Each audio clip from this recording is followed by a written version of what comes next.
Utak na mga tol, napakamalas ko ngayon. Utak na yan.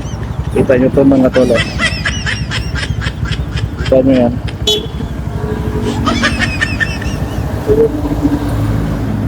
Bypass sa Tingnan Laguna kung saan ako nag-deliver kanina. Putang ina, andito na ako sa 13. Saan ako naalala? Ayawan ko dun sa Binyan yung sales ako. Ay, putang ina. Ngayon, babalikan ko siya. Buisit na buhay ito.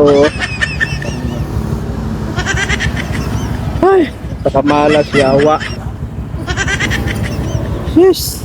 Mal. So ngayon, babalikan ko ngayon. Sana wag ako mag-checkpoint sa daan.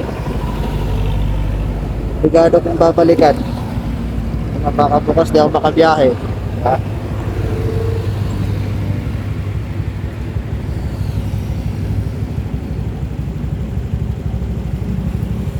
Ay, naka. Tara, let's go. So yun mga tol. Dito na tayo sa Binyan Laguna. So nakuha ko na yung ano ko. Nakuha ko na yung lisensya ko. Ito. Nakuha ko na. Lumuta kong kunin yung paglabas ko kanina. So yun yung subdivision na napag-deliver ko eh. So siguro sobrang pagod.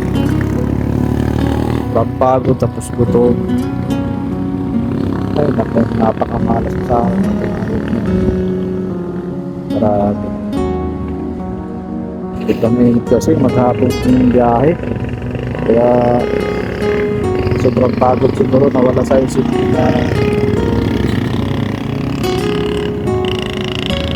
yung messenger. Mamadali kasi ako kanina mga tol, pauwi kasi gusto ko nang makauwi. Nasa na kasi yun. So ngayon, oras natin ngayon, mas 9 na. 8:30. 8:30 pa pala. So baka kukuha na ako ng booking pabalik sa sobrang layo eh. Sayang yung biyahe natin. Ay, nakakamalas ko ngayon sobra. Grabe, malas ko talaga ngayon. Sana di na maulit to. Ayok na yan. So ayun lang mga tol, bye!